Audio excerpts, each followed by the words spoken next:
Welcome to Palpatine Collection. Aujourd'hui, on va faire une petite présentation de Mafia Trilogy. La trilogie que j'ai acheté aujourd'hui. Je suis allé à Micromania et je me le suis acheté, il est d'occasion. Du coup, je vais vous le montrer.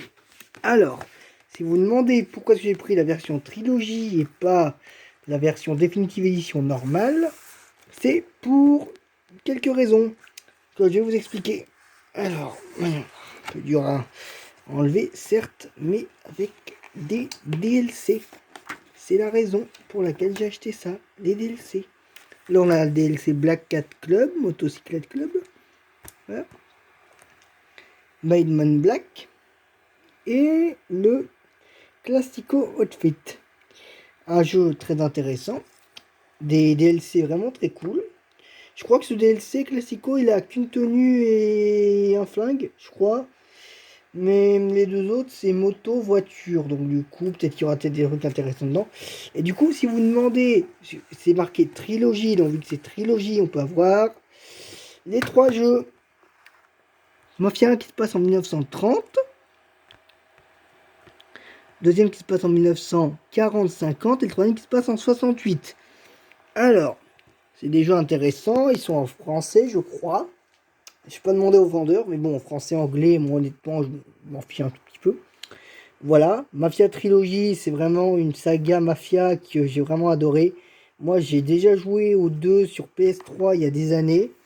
Donc du coup, quand ils ont annoncé qu'il y aurait Mafia Trilogy qui sera arrivé, mais à cette époque, j'avais pas encore la PS4.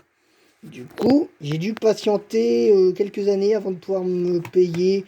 En fait, la PS4, je me la suis achetée il y a récemment. Voilà.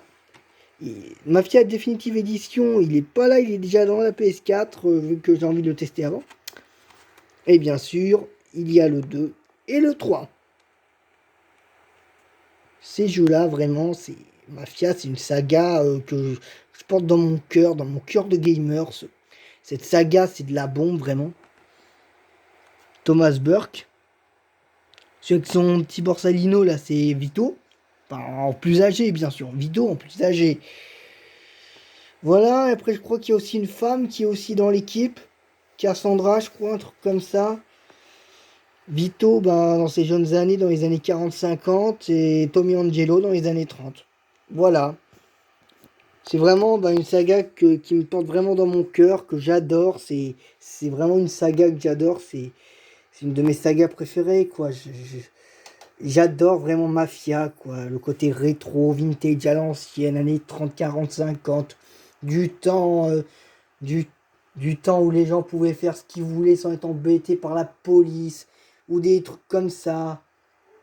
Ah, qu'est-ce que j'aurais aimé connaître cette belle époque.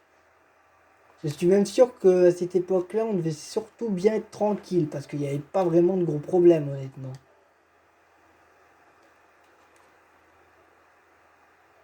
En fait, il n'y avait pas beaucoup de problèmes, en fait, à cette époque-là. Enfin, si, il y avait un peu de racisme, un peu de ci, un peu de là, mais bon, c'était quand même sacrément une époque un peu plus tranquille. Il n'y avait pas d'harcèlement, il n'y avait pas de terrorisme.